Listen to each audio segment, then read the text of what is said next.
அனைவருக்கும் வணக்கம். Welcome to 100% engineering. Okay, இந்த வீடியோவில் நம்ம என்ன பார்க்க போகிறோம் அப்படின்னா பவுண்டரி லேயரில் செப்பரேஷன் அப்படிங்கிற டாபிக் தான் பார்க்க போகிறோம். ஸோ செப்பரேஷன் ஏன் ஏற்படுது அப்படிங்கிறத ஃபஸ்ட்டு பார்த்துடலாம்.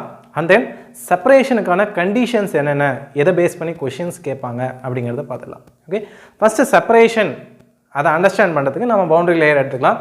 நம்ம பவுண்டரி லேயரில் பார்த்துருப்போம், ஒரு ஃப்ரீ ஸ்ட்ரீம் வந்து ஒரு ஃப்ளாட் பிளேட் மேலே இல்லை ஒரு சாலிட் சர்ஃபேஸ் மேலே மோதும் போது நமக்கு ஒரு பவுண்டரி லேயர் க்ரியேட் ஆகும்.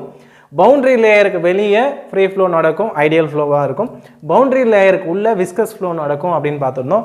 விஸ்கஸ் ஃப்ளோ அப்படின்னா சாலிட் சர்ஃபேஸை ஒட்டி வெலாசிட்டி ஜீரோவாக இருக்கும்.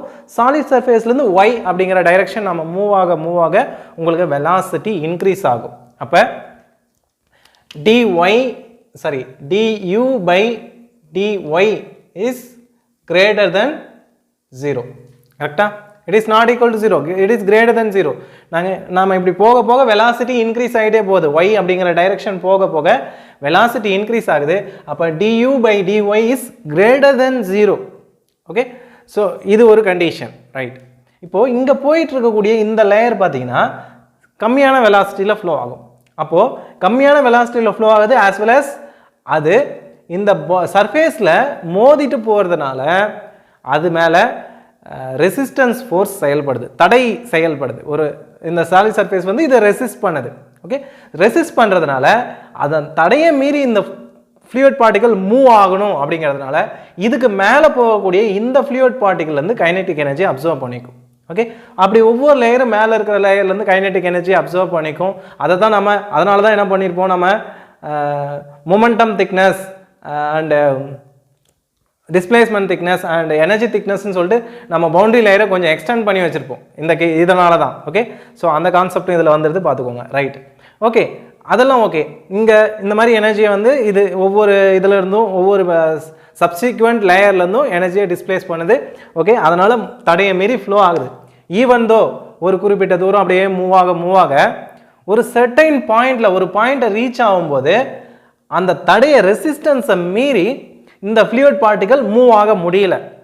ஓகே, அது அந்த தடையை மீறி மூவ் ஆக முடியல. அதனால் என்ன ஆகிடுது, இந்த பார்ட்டிகல் ஃப்ளூயிட் பார்ட்டிகல் இங்கே இருக்கு இல்லையா, அந்த ஃப்ளூயிட் பார்ட்டிகல் அது வந்து மூவ் ஆக முடியல. மூவ் ஆக முடியாததுனால சாலிட் சர்ஃபேஸ்லேருந்து பிரிஞ்சிருது. சாலிட் சர்ஃபேஸ்லேருந்து இது பிரிஞ்சிருது. ஸோ இதை தான் செப்பரேஷன் அப்படின்னு சொல்கிறோம். ஓகே, ஸோ அண்டர்ஸ்டாண்ட் ஆகிருக்கும் அப்படின்னு நினைக்கிறேன். தடையை மீறி ஃப்ளோ ஆகணும், ஒரு சர்டைன் பாயிண்டில் தடையை மீறி அதால் ஃப்ளோ ஆக முடியல.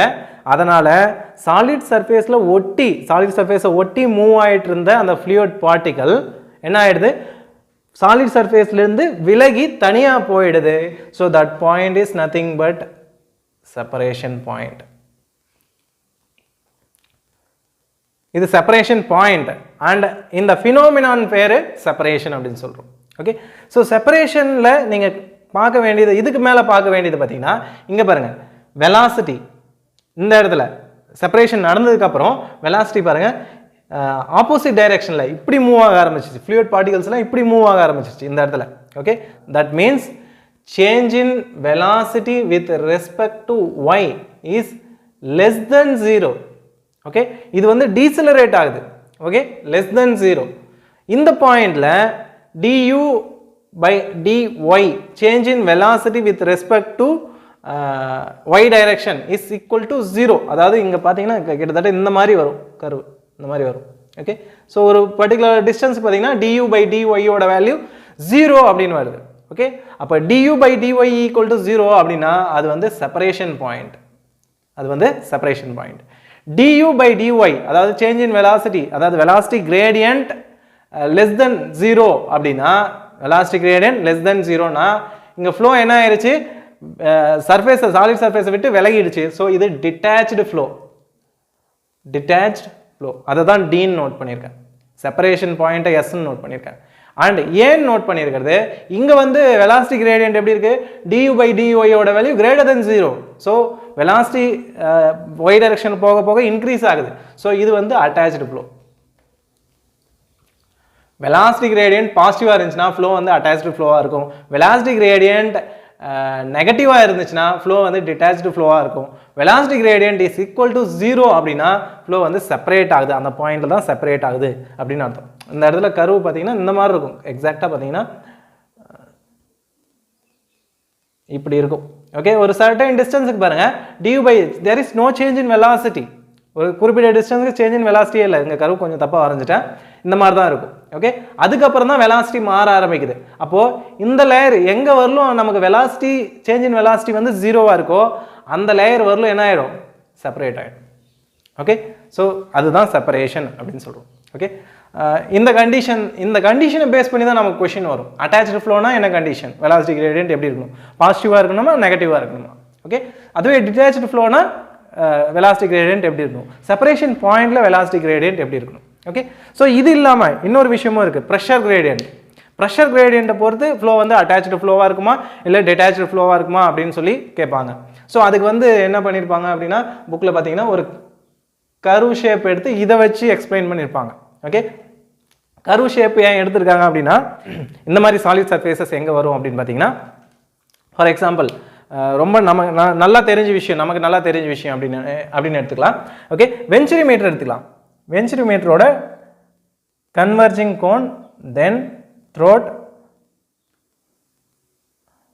அதுக்கப்புறம் டைவர்ஜிங் கோன் இருக்கும். கரெக்டா? ஸோ இதை பாருங்கள், ஒரு கர்வ்டு சர்ஃபேஸ் மாதிரி இருக்கா. ஓகே, ஸோ இந்த கர்வ்டு சர்ஃபேஸில் ஃப்ளோ நடக்குதுன்னு வச்சுக்கலாம்.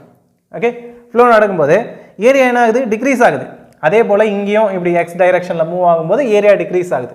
ஓகே, ஸோ ஏரியா டிக்ரீஸ் ஆச்சுன்னா வெலாசிட்டி என்ன ஆகும், இன்க்ரீஸ் ஆகும். வெலாசிட்டி இன்க்ரீஸ் ஆகுது, தென் ப்ரெஷர் என்ன ஆகும், டிக்ரீஸ் ஆகும். அப்போ இந்த டைரக்ஷனில் மூவ் ஆகும்போது டிபி பை டிஎக்ஸ் இல்லையா, change in pressure with respect to x decrease ஆகுதுன்னா it is negative, right. Dp by dx இங்கே வந்து நெகட்டிவ். அப்போது இந்த இடத்துலலாம் பார்த்தீங்கன்னா உங்களுக்கு ஃப்ளோ வந்து அட்டாச்டு ஃப்ளோவாக இருக்கும். இந்த இடத்துல பார்த்தீங்கன்னா அட்டாச்டு, இந்த கண்டிஷனுக்கு என்ன ஃப்ளோ எப்படி இருக்கும், அட்டாச்டு ஃப்ளோ. நெகட்டிவ் ப்ரெஷர் கிரேடியன்ட்னா உங்களுக்கு அட்டாச்டு ஃப்ளோ. நல்லா ஒரு விஷயம் அண்டர்ஸ்டாண்ட் பண்ணிக்கோங்க, ப்ரெஷர் குறைஞ்சாதான், இங்கே ப்ரெஷர் அதிகமாகவும் இங்கே கம்மியாகவும் இருந்தால் தான் ஃப்ளோ வந்து நடக்குதுன்னு அர்த்தம். ஓகே, அதிகமாக இருக்கிற இடத்துல இருந்தால் கம்மியாக இருக்கிற இடத்துக்கு போகும். ஓகே, இது வந்து அட்டாச்டு ஃப்ளோ. இந்த ஏரியாவுக்கு வரலாமே, இங்கே வந்தீங்கன்னா இந்த பாயிண்டில் change in pressure with respect to X அப்படின்னு எடுத்திங்கன்னா இங்கே வந்து ப்ரெஷர் டிஃப்ரென்ஸ் மினிமமாக இருக்கும், மினிமம் வேல்யூவை ரீச் பண்ணியிருக்கும். ஓகே, ஆர் ஜீரோன்னு சொல்ல முடியாது, ப்ரெஷர் வந்து ஜீரோ, சேஞ்ச் இன் ப்ரெஷர் ஜீரோன்னு சொல்ல முடியாது. ஓகே, ஸோ இந்த இடத்த விடலாம். இப்போ இந்த இடத்துக்கு வரலாம், இங்கே மூவ் ஆகும்போது ஏரியா என்ன ஆகுது, இன்க்ரீஸ் ஆகுது. அப்போ இந்த இடத்துல இந்த கர்வ்டு சர்ஃபேஸில் இந்த பாயிண்டில் வந்து ப்ரெஷர் மினிமமாக இருக்கும். இந்த பாயிண்ட்டுக்கு இந்த பாயிண்ட்டை தள்ளி போகும்போது டிபி பை டிஎக்ஸ் என்ன ஆகும், ப்ரெஷர் இன்க்ரீஸ் ஆகும். ப்ரெஷர் இன்க்ரீஸ் ஆச்சுன்னா it is greater than 0. Dp by டிஎக்ஸோட வேல்யூ கிரேட்டர் தென் 0.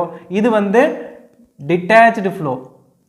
இங்கே வந்து ஃப்ளோ வந்து எப்படி இருக்கும், டிட்டாச்டு ஃப்ளோவாக இருக்கும். அதாவது இந்த இடத்த ரீச் பண்ணிடுச்சுன்னு அர்த்தம். இந்த இடத்துல ஃப்ளோ வந்து டிட்டாச்டு ஃப்ளோவாக இருக்கும். Okay, positive pressure gradient indicates detached flow and negative pressure gradient indicates attached flow. நல்லா புரிஞ்சுக்கோங்க, டிபி பை டிஎக்ஸ் பாசிட்டிவாக இருந்துச்சுன்னா இது வந்து டிட்டாச்டு ஃப்ளோவை இண்டிகேட் பண்ணுது. டிபி பை டிஎக்ஸ் நெகட்டிவாக இருந்துச்சுன்னா இது வந்து அட்டாச்டு ஃப்ளோவை இண்டிகேட் பண்ணுது.